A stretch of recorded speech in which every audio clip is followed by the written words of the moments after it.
शेतकरी बांधवांनो, आता बरेचसे शेतकरी खरीपाचं जे आहे ते नियोजन करत आहेत आणि त्यामध्ये प्रामुख्यानं सोयाबीनचं कोणतं वाण निवडायचं या संदर्भात वेळोवेळी शेतकऱ्यांचे जे आहे ते प्रश्न त्या ठिकाणी येत असतात.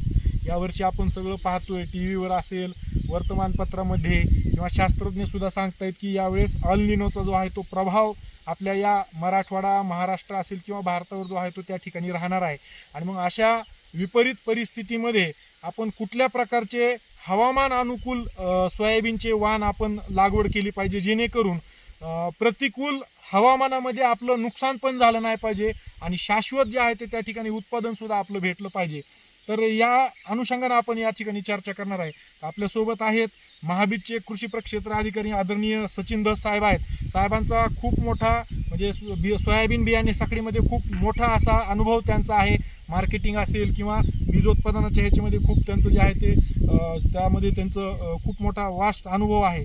तर साहेब, काय सांगाल, ही जी काही परिस्थिती आहे त्याच्यामध्ये कुठले सोयाबीनचे वाण निवडावे आणि कुठले सोयाबीनचे वाणाचं जे आहे ते थोडंसं आपण इस्केप केले पाहिजेत, कारण की त्याच्यात कीड आणि रोगाचं जी काही गोष्टी आहेत तर काय काळजी आपण घेतली पाहिजे? आपण चर्चा अशी करूया की वाण इस्केप करण्यासारखा कुठलाच नाही. बरोबर आहे. परंतु कुणी कोणता वाण इस्केप करावा, हा, काय बरोबर आहे. म्हणजे शेतकरीनुसार आणि त्याच्या शेतीनुसार बरोबर आणि आहे. त्याच्याकडे असलेल्या उपलब्ध संसाधनानुसार होय होय.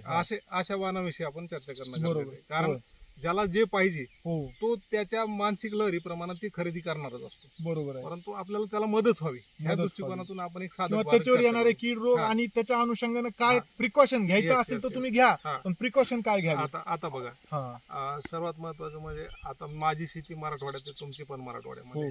हा. मराठवाडा असेल किंवा विदर्भ असेल तर याच्यामधले जमिनी आपला म्हणजे रेनफेड पावसावर अवलंबून शेती आहे सर्व. बरोबर आहे. होय आणि जसं तुम्ही उल्लेख केला अल निनोचा प्रादुर्भाव, म्हणजे अल निनो आहे होय आणि पाऊस कमी पडण्याचे सर्व वेदर फोरकास्टिंग एजन्सी हे करतात. होय. त्याच्यामध्ये कसं आहे की मराठवाडा कृषी विद्यापीठानं जे प्रसारित केलेले वाण आहेत हा. त्याच्यामध्ये प्रामुख्यानं सर्वात महत्वाचं वाण आहे MAS 612. ओके. आता MAS 71 हा वाण थोडा जुना झालेला आहे. बरोबर आहे. आपण त्याच्याविषयी थोडं न बोललेलं बरं. होय. आणि कसं असतं की कुठलाही वाण खूप दिवस झाला हो. तर त्या वाणामध्ये एक जेनेटिक डिटोरिएशन वगैरे हा प्रकार येत असतो ओके. किंवा भेसळ वगैरे. हा. आता MAS 612 हा खूप चांगला वाण आहे. त्याबरोबरच MAS 158 आहे. ओके. त्यानंतर उंच वाढणारा हार्वेस्टर कापणीला MAS 162 हा वाण आहे. ओके. आता नवीन जे वाण आलेले आहेत किंवा MAS 731 आहे. हा. आणि आपली सर्वात जुनी व्हरायटी जी आहे 335 आहे. होय. तर हे जे वाण आहेत बऱ्यापैकी, तर ह्या वाण 95 दिवस ते 105 दिवसामध्ये निघतात. बरोबर. अशा परिस्थितीमध्ये जेव्हा पाऊस कमी असतो, सर्वजण सांगतात अनुमान भाकीत सुद्धा आहे. होय. तर अशा कमी ड्युरेशनमध्ये येणाऱ्या वाहनांची शेतकऱ्यांनी निवड केली पाहिजे. त्याच्यामध्ये आता हा जो MAS 612, MAS 158, 731, MAS 725 हे जे मराठवाडा कृषी विद्यापीठाचे वाहन आहेत. मराठवाडा, विदर्भ आणि जिथे ॲश्युअर्ड रेनफॉल नाही अशा परिस्थितीमध्ये हे वाण तग धरून राहतात. शिवाय महाराष्ट्रभरासाठी प्रसारित आहेत किंवा सेंट्रल इंडियासाठी प्रसारित आहेत. बरोबर. तर ह्या वाहनांची निवड करायला काय अडचण नाही. ह्या वाहनांची खासियत सांगायची जर झाली तर हे जे वाण आहेत मी जे आता उल्लेख केलेले होय. तर हे वाण एक तर ड्रॉट टॉलरंट आहेत, बरोबर. म्हणजे अवर्षणाला प्रतिकारक्षम असे वाण आहेत. होय. दुसरी गोष्ट कीड रोगांचा जो प्रादुर्भाव आहे तर याच्यामध्ये आता सोयाबीन मागच्या 4 ते 5 वर्षापासून सोयाबीन हे पीक फक्त आळीचं पीक नाही राहिलं, तर त्याच्यावर इतर रसशोषक किडी आलेले आहेत. खोडकीड असेल, खोडमाशी असेल, असे विविध किडींचा प्रादुर्भाव व्हायला लागलेला आहे. बरोबर. आणि जेव्हा आपण एकल पीक पद्धतीकडे जातो होय. तर तेव्हा जेवढे काही निसर्गामध्ये उपलब्ध किडी आहेत त्या पिकांवर जाण्याचा प्रयत्न करत असतात, कारण त्याला खायला अन्न ते शोधत असतो. सर्वायवल ऑफ द फिटेस्ट म्हणतात तसा प्रकार. बरोबर. तर सोयाबीनमध्ये मागच्या 4 वर्षापासून खोडकिडीचा, खोडमाशीचा मोठ्या प्रमाणात आणि चक्रीभुंग्याचा प्रादुर्भाव व्हायला आहे. आणि हे प्रादुर्भाव होण्याचा जो कालावधी आहे तो कालावधी साधारणतः 18 दिवसापासून चालू होतं. तेव्हा खोड त्याचं कवळ असतंय. बरोबर. त्यावेळेस खोडमाशी खोडकीड त्याच्यामध्ये प्रादुर्भाव करते. हो. आणि मग त्या कवळ्या अवस्थेमध्ये ती जास्त अटॅक्टिव्ह कुठपर्यंत राहतो की 18 दिवसापासून साधारणतः 28-30 दिवसापर्यंत. होय. मग अशा कालावधीमध्ये फवारणी सुद्धा घेणं गरजेचं. मग हे जे वाण मी मराठवाडा कृषी विद्यापीठात सांगितले त्याबरोबरच अकोला कृषी विद्यापीठाचा PDKV आंबा वाण असेल, सुवर्णस्पया असेल, हे सुद्धा वाण ह्या खोडकिडींना अत्यंत प्रतिकारक्षम आहे. ओके. हे वाण सुद्धा शेतकऱ्यांनी निवडायला अडचण नाही. बरोबर आहे. आता आपण फुलेच्या ज्या व्हरायटी आहेत तर हा. फुलेच्या व्हरायट्यांकडे वळूया. हा. आता तुम्हाला मी खोडकिडीची प्रतिकारक्षम वाण वगैरे पाहिले, रसशोषी किडींना प्रतिकारक्षम वाण पाहिले, होय. पण त्याच्या उलट असं आहे की समजा फुलेच्या व्हरायटी आहेत होय. तर त्याच्यावर खोडकिडीचा प्रादुर्भाव थोड्या प्रमाणात जास्त होतो ओके. किंवा रसशोषी किडींचा प्रादुर्भाव जास्त होतो. म्हणजे लवलवीत असं हा, लुसलुशीत लुसलुशीतपणा असल्यामुळे. असल्यामुळे. बरोबर आहे. होय. मग ज्या शेतकऱ्यांना त्या व्हरायट्या करायच्यात तर कोणी कराव्यात? ज्या शेतकऱ्याकडे अवर्षण परिस्थितीमध्ये पाण्याची सोय आहे, होय. काय ठिबक असेल. पाण्याची सोय आहे, हम्म. चोपण चिबड जमीन आहे, पाणी जमीन धरून ठेवते, ओके. अशा ठिकाणी त्या व्हरायट्या त्या शेतकऱ्यांनी डेफिनेटली लावाव्यात. हो. KDST हा, KDS सिरीज. आणि जिथं अवर्षणाची परिस्थिती, माळरान आहे, पाण्याची सोयच नाही पर्यायी, तर त्या शेतकऱ्यांनी ते वाण टाळावे. ओके. त्यांना आपण पहिले सांगितलेले वाण हा पर्याय आहे. होय. हा.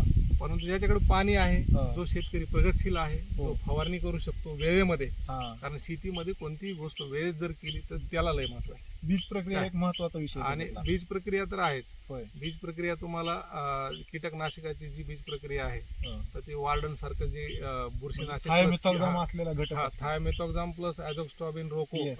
Thiophanate methyl, थायफेनिडिल. तर हे कीटकनाशक पुरेपूर आहे. त्याबरोबरच आपण मग जैविक जे महाजैविक येतं महामंडळाचं होय. आणि ट्रायकोडर्मा, हा. पहिले कीटकनाशकाची बुरशीनाशक बुरशीनाशकाची FIR. FIR म्हणजे बुरशीनाशक आणि कीटकनाशक त्याची हो. आपण पहिल्यांदा म्हणजे एकत्र असल्यामुळे पहिल्यांदा त्याची बीज प्रक्रिया बरोबर करणार आहे. होय. आणि नंतर जैविक जे आहे ट्रायकोडर्मा आणि महाजैविक, Yes. आणि त्यानंतर मग आपलं पुढचं जे एकतर आपलं व्हरायटी सिलेक्शन झालं, बीज प्रक्रिया आली, हो. आणि आता फुलेच्या व्हरायट्यांमध्ये हा. किंवा आता सोयाबीन कोणतेही, आता हे जे वाण सांगितलेले होते मी, हो. तर त्या वाणांवर सुद्धा खोडकिडीचा प्रादुर्भाव होतो, परंतु त्या दग धरून राहतात. हा. पण आपलं नुकसानच होऊ नये याच्यासाठी काय काळजी घेणं गरजेचं आहे? हा. हा. हा. तर साधारणतः एक 18 दिवसापासून 28 दिवसापर्यंत ह्या किडींचा प्रादुर्भाव जास्त होतो. होय. म्हणून आपल्याला सोयाबीन 20 ते 22 दिवसाचं असताना हा. Lambda plus thiamethoxam thiamethoxam. किंवा सेपरेट लॅमडा भेटतं कराटे नावानं आणि थायमेथॉक्झाम ॲक्ट्रा नावानं भेटतं. हो. तर हे दोन्ही वेगवेगळे कीटकनाशक घेऊन हा. त्याच्यामध्ये तुम्ही साप सारखं किंवा रोको सारखं जे बुरशीनाशक आहे ते एकत्र जर केलं आणि ते जर पिकावर फवारणी केली पहिली, हो. तर ह्या खोडकिडीचा, खोडमाशीचा आणि पर्यायी लॅमडा मुळे आणि थायमेथॉक्झाममुळे हा. बऱ्यापैकी रसशोषक किडींचा सुद्धा नियंत्रण होतं. बरोबर. त्यामुळे ही फवारणी शेतकऱ्यांनी, सर्व शेतकऱ्यांनी महाराष्ट्रातल्या जवळपास जे सोयाबीन पेरणारे आहेत, होय. तर ही संयुक्त फवारणी जर त्यांनी केली हा. तर आपल्याला ह्या बऱ्यापैकी सर्व किडींपासून आणि छोट्या मोठ्या लार्वा पण मरतात कराट्याने, बरोबर. तर बऱ्यापैकी नियंत्रण मिळतं. होय. आणि ज्या शेतकऱ्यांकडे धारणा क्षेत्र जास्त आहे अशा शेतकऱ्यांनी कमीत कमी एक 7 वळीनंतर किंवा 10 वळीनंतर, ज्याला बीबीपोर बी पेरणी नाही करणं शक्य होत, पेरणी यंत्र मिळत नाही, होय. त्यांना 10 वळीनंतर एक वळ मोकळी सोडून द्यावी, मृत सरी काढून. मृत सरी काढून द्यावी. बरोबर. आणि सोयाबीन साधारणतः गुडघ्या इतकं एवढं जर आलं, हो. 1-1.5 फूट 1.25 फुटापर्यंत, हा. त्यावेळेस त्यांनी एक चर पाडून घ्यावा. बरोबर. नाली. पाऊस जास्त झाला हम्म. तर ते पाणी जमिनीच्या बाहेर निघून जाईल. बरोबर आहे. आणि दुसरी गोष्ट, त्याला पाणी द्यायची वेळ जर आली हो. तर त्या मधल्या ह्याच्यातून स्प्रिंकलर टाकायला याला त्याला माशागतीला बरोबर. सोपं जाईल. Yes. पर्यायी ती मधला जो चर पाडलाय आपण, मृत सरी ठेवलेली आहे, होय.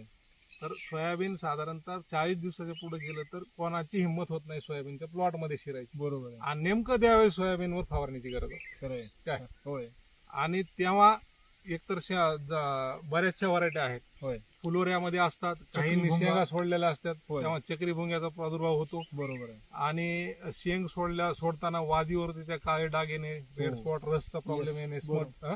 आणि चारकोल रॉट सारखे सुद्धा पावसाळ्यात शेण दीर्घकालीन करपा थंड आणि- किंवा जास्त Yes. पाऊस जर पडला तर येतात. चारकोल रॉट सारखे सुद्धा रोग येतात. आहेत. हो. त्यामुळे सोयाबीनवर जी दुसरी फवारणी आपल्याला सर्वात महत्वाची, म्हणजे सोयाबीन 2 फवारण्यात जर आउट करायचं असेल आपल्याला, होय. तर आपल्याला 10 वळीनंतर 1 वळ सोडणंच गरजेचं आहे. खरं आहे. का तर पूर्ण मशागती मधल्या करता यायला पाहिजे. बरोबर आहे. पेट्रोलचा फवारा असेल तर आपण 5 वळीचा फवारा एका साईडनं, 5 वळीचा दुसऱ्या साईडनं मधल्या फटीतून करू शकतो. घेऊ शकतो. काय? बरोबर आहे. तर याच्यामध्ये हे जर ठेवलं तर आपण समजा दुसरी जी फवारणी करायची, हम्म, हम्म, हम्म. मग त्याच्यामध्ये टाटाचं टाकोमी असेल, त्याच्यानंतर फ्लुबेंडामाइड. फ्लुबेंडामाइड असेल हम्म. किंवा कोराझन क्लोरॅन्ट्रिनोलोप्रोल हा जो घटक असेल, बरोबर. याच्यासारखं जे कीटकनाशक आहे, होय. तर ते कीटकनाशक प्लस मग ॲझोक्स्ट्रॉबिन प्लस तुमचं Arfinic बुरशी. नाही हे जे आपलं येतं okay, Amistar. Amistar Amistar yes, top yes. येतं. हा हा हा. ॲमिस्टर टॉप असेल, ॲमिस्टर असेल, तर ह्याच्यासारखं बुरशीनाशक किंवा तुमचं BASFचं प्रायझर येतं. ओके. तर अशी जर बुरशीनाशकं वापरली तर सोयाबीन तुमचं कुठल्याही प्रकारचा बुरशीजन्य रोगाचा प्रादुर्भाव होत नाही. बरोबर. आणि खास विशेष म्हणजे मी बीजोत्पादन जे घेणारे शेतकरी म्हणजे प्रोडक्टिव्ह शेतकरी आणि जे हो. प्रगतशील आहेत होय. तर त्यांना काही सल्ले दिले होते हा. की तुम्ही ॲमिस्टर टॉप घ्या किंवा हो. प्रायझर घ्या मागच्या 3-4 वर्षापासून. बर. आता ज्या शेतकऱ्यांनी ही हा. बुरशीनाशकं साधारणतः 50 ते 60 दिवसाच्या दरम्यान वापरली हो. तर त्या शेतकऱ्यांना अक्षरशः त्यांचे जर्मिनेशन मध्ये बऱ्यापैकी वाढ झाली आणि हा. त्यांचे जे लॉट फेल व्हायचे हा. जर्मिनेशन मध्ये ते STL ला, झाले नाही. हा. ते लॉट फेल झाले नाही. ओके. पर्यायी जर्मिनेशन सुधारलं, हो. बियाण्याची गुणवत्ता व्हिगर सुधारला, ओके. काय? हा. म्हणजे जो जोम आहे बियाण्याचा तो बरोबर आहे. सुधारला आणि बरोबर. बियाण्यावर बुरशीचं जे प्रमाण राहायचं हा. अदृश्य बुरशींचं होय. तर ते प्रमाण कमी झाल्यामुळे हे जे जर्मिनेशनचे रिझल्ट वाढले बरोबर आहे. ते ह्या अशा बुरशीनाशकांमुळे वाढले. ओके. आपण 4-4 फवारण्या घेतो हो. आणि कोणतरी दुकानदारानं काहीतरी सल्ला दिलाय आपलं उधारीत औषध आहे किंवा काय, हो. मग ते घेऊन यायचं, आपल्या पैशाची नासाडी, हो. आपल्या वेळेची नासाडी, पिकाची नासाडी. ओके. मग त्यापेक्षा आपल्याला जे अनुभव आलेले आहेत हा. तर ते अनुभव मी तुमच्याशी शेअर केले. निश्चित. बाकी ते किती तुम्ही घ्यायचं किती सोडायचं ते हो. तुमचा विषय आहे. बरोबर आहे. आणि फुलेंच्या व्हरायट्यांमध्ये मी तुम्हाला सांगितलं की काळजी काय घ्यायची हा. की ज्याच्याकडे संरक्षित पाण्याची सोय आहे, हा. जो एक्झॅक्ट त्या खोडकीड खोडमाशीचा नियंत्रणाच्या आणि उपाययोजना रसशे किडींच्या उपाययोजना करू शकतो हो. त्या व्हरायटी शेतकऱ्यांनी डेफिनेटली त्या व्हरायट्या पेराव्यात. कारण Yes. त्या व्हरायट्यांची जी उत्पादन कॅपॅसिटी आहे, यील्ड पोटेन्शियल, येस. तर ते इतरांचं यील्ड खूप पोटेन्शियल चांगलं. इतर व्हरायट्यांच्या तुलनेमध्ये खूप चांगले आहे. त्यातल्या त्यात हा. फुले संगम असेल, फुले किमी असेल, हा. हा. फुले संगमचा जो दाना आहे होय. बियाचा बरोबर तो आहे. सर्वात जाड आहे, Brand. टपोर आहे बरोबर आहे. आणि त्याची जर्मिनेशन कॅपॅसिटी सुद्धा खूप चांगली आहे. चांगली आहे. काय? बरोबर आहे. त्यामुळे माझा शेतकऱ्यांना पुन्हा एकदा सल्ला राहील हा. की आपण आपली पाण्याची परिस्थिती- सोय, हा. आपल्या जमिनीचा पोत, हा. जमीन काळी असेल, चिबड असेल, जमीन पाणी धरून ठेवते तिथं फुलेच्या व्हरायट्या लावा. Yes. संरक्षित पाणी असेल तर. हम्म. जिथं तुम्हाला कोरडवाहू क्षेत्र आहे, पावसावर पूर्णपणे डिपेंड आहे, तिथं तुम्हाला जे मी अगोदर उल्लेखित केलेले वाण आहेत साधारणतः 95 दिवसापासून 105 दिवसापर्यंत जमिनीच्या बाहेर निघतात आणि पिकाला पाण्याचा पुरवठा जर जास्त असेल, मुबलक असेल, होय. तर कोणताही वाण, बरोबर. कोणतंही पीक हा. 10 दिवस काढणीसाठी उशिरा येतं. ओके. आणि पावसाचा जर खंड पडला, पुरेसं पाणी असेल तर ते पीक 10 दिवस मागे येतं. बरोबर. म्हणून ह्या व्हरायट्यांचे जे कालावधी असतात हा. तर त्याच्यात 10 दिवसाचा डिफरन्स फरक म्हणजे पडतो. 95 दिवस ते 105 दिवस. येस. म्हणजे तुम्हाला 612 सारखा वाण सुद्धा 95 दिवसामध्ये अवर्षणामध्ये तयार होऊ शकतो. होतो. MS 158 सारखा, 335 सारखा सुद्धा होऊ शकतो. बरोबर आहे. आणि तुमचं जे MS 725 आहे 90-95 दिवसाचं, हा. ते सुद्धा 5 दिवस अर्ली येऊ शकते. ओके. आता सोयाबीनमध्ये एक रोगाची समस्या दुसरी आहे, हा. हा. तुम्ही अनुभवलं का? हा. हा. मागच्या 4-5 वर्षापासून पाऊस जास्त 10-12 दिवस लागून राहिला हा. किंवा पुन्हा 10-15-20 दिवसाचा जर खंड पडला आणि पुन्हा जर पाऊस आला हम्म. तर होतंय असं की पूर्ण सोयाबीन वन टाइम पिवळं पडतंय. येस. काय? बरोबर आहे. हो. आणि ते पिवळं पडलं म्हणजे आम्ही शेतकरी ज्यांना या पीक रोगांची ओळख नाही, जाण नाही, हो. ती काय म्हणतात की याच्यावर मोजायक आला. मोजा करा खरी काय? गोष्ट आहे. हा. तर मित्रांनो, तो हा नाही. मोजायक नाहीये. हा, खरी गोष्ट. हा जो आहे हा चारकोल चारकोल रॉट रॉट नावाचा रोग आहे. बरोबर आहे. याच्यामध्ये तुमच्या पिकाच्या पूर्ण मुळ्या कुजतात. खरं आहे. मुळ्या कुजल्यामुळं अन्न घेणं पीक पूर्णपणे थांबवतं हा. आणि पूर्णपणे थांबवल्यामुळं पर्यायी तुमच्या पिकाला जे काय अन्न जाणार आहे तर तिथं त्याच्या स्टोरेज फूडचं रूपांतर इथिलीन मध्ये होतं आणि ते पीक तुमचं पिवळं पडतं बरोबर आहे. काय? खरं आहे. आणि खोड सुद्धा त्याचं पूर्णपणे कुजून जातं. बरोबर आहे. म्हणजे पिकामध्ये हे झाडामध्ये 2-3 दमच वर्ष नाही झालं हे प्रॉब्लेम चालू झाले राहत. आणि याच्यामुळे काय झालं की फुलेच्या व्हरायट्या सुद्धा बदनाम झाल्या. येस. काय? बरोबर आहे. आहे. हा. हा. हा. हा. पण ऍक्च्युअली परिस्थिती ग्राउंडची अशी आहे, जे तांत्रिक लोक आहेत Yes. त्यांना शेतकऱ्यांपर्यंत तितक्या सहजासहजी प्रभावीपणे पोहोचता येत नाही. आता आपण चित्रफिती, सोशल मीडिया हे ते आहे, होय. याच्यातून पोहोचू शकतोय. बरोबर आहे. आपल्याला जे देणं आहे आपलं येस. ते आपण देऊया, घेणाऱ्यांनी घ्यावं. येस. जसं एक कविता आहे किंवा देणाऱ्याने देत जावे, घेणाऱ्याने घेत जावे, येस. घेणाऱ्याने घेता घेता देणाऱ्याचे हात घ्यावे. काय? हा. तर ज्यानं त्यानं ठरवावं की आपण काय घ्यायचंय.